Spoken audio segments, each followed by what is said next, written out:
Workout ಮಾಡಬೇಕಾಗ್ತದೆ. ಅದನ್ನು workout ಮಾಡಿ ಒಂದು ದಿವಸ ಇನ್ನೂ ಅದು ಏನು ಸಂಧಾನದ ರೇಟು ಫಿಕ್ಸ್ ಆಗಿಲ್ಲ. ಹೀಗಾಗಿ ಅದು ಫಿಕ್ಸ್ ಆಗಲಾರ್ದೆ ಹಣ ಇಡುವಂಥ ಪ್ರಶ್ನೆ ನೀವು ಬರೋದಲ್ಲ. ಅವಶ್ಯಕತೆ ಬಿದ್ದಾಗ ಹಣ ಇಡ್ತೀವಿ.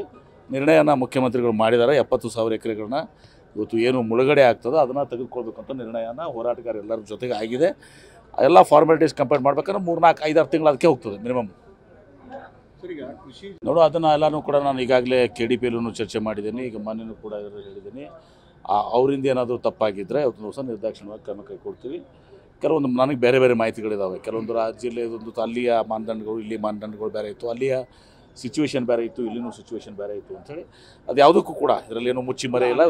ಮುಚ್ಚಿ ಎಲ್ಲ ರಜೆ ಅದು ಇರಲಿ, ಅಧಿಕೃತವಾಗಿ ರಜೆ ಹಾಕಿದ್ರು. ಅನಧಿಕೃತವಾಗಿ ರಜೆ ಹಾಕಿದ್ರೆ ಕ್ರಮ ಕೈಗೊಳ್ತೀವಿ. ನಾ ಹೇಳಿದೆವಲ್ಲ, ಭವಿಷ್ಯವಾಣಿ ಸತ್ಯ ಆಗ್ತದೆ. ನಮ್ಮದು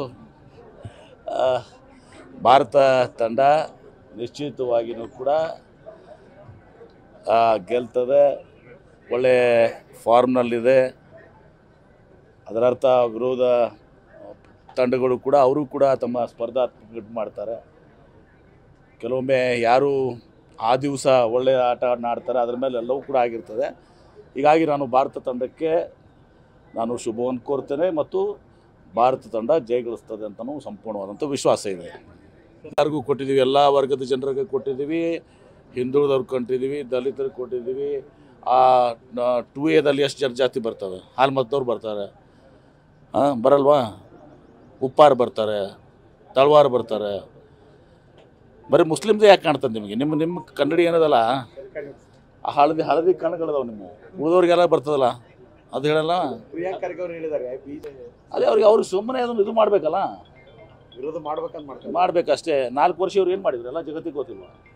ಹಲಾಲ್ ಬಜೆಟ್ ಅಂತ ಹೇಳ್ತಾರೆ ಸರ್. ಅದೇ ಹಲಾಲ್ ತಿನ್ನೋರು ಅವ್ರಿಗೆ ತಿಂತಿರ್ತಾರೆ ಅದ್ರ ಬಜೆಟ್. ಪ್ರಸ್ತಾವನೆ ಈಗ ರೀಜನಲ್ ಕಮಿಷನರ್ಗೆ ಹೋಗಿದೆ.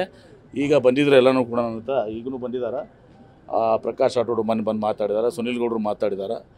ಹೀಗಾಗಿ ಅದನ್ನು ನಾನು ಅರ್ಸಿಗೆ ಮಾತಾಡಿ ಸರ್ಕಾರಕ್ಕೆ ಕಳಿಸಿ ನಿಶ್ಚಿತವಾಗಿಯೂ ಕೂಡ ಅದು ಕ್ರಿಕೆಟ್ ಸ್ಟೇಡಿಯಂ ಆಗಬೇಕು. ಅದ್ರ ಜೊತೆ ಒಂದು ಸೈಕಲ್ ಅಕಾಡೆಮಿನೂ ಆಗಬೇಕು. ಅಲ್ಲಿನೇ ನಮ್ಮ ಇದೂ ಕೂಡ ಇದೆ, ಏನೋ ನಮ್ಮ ವೆಲ್ಲೋಡ್ರೋಮಿಗಿದೆ. ಹೀಗಾಗಿ ಅದೊಂದು ಸ್ಪೋರ್ಟ್ಸ್ ಝೋನ್ ಆಗಿ ಇವತ್ತೊಂದು ಸದನ ಪರಿವರ್ತನೆ ಮಾಡಲಿಕ್ಕೆ ಕ್ರಮ ಕೈಗೊಳ್ತೀವಿ. ಇಲ್ಲೇ ನಾನು ಡಾಕ್ಟರ್ ನ್ಯೂಸ್ ಫಸ್ಟ್ ನಿರ್ಭೀತಿಯಿಂದ ನಿಮ್ಮ ಪರವಾಗಿ.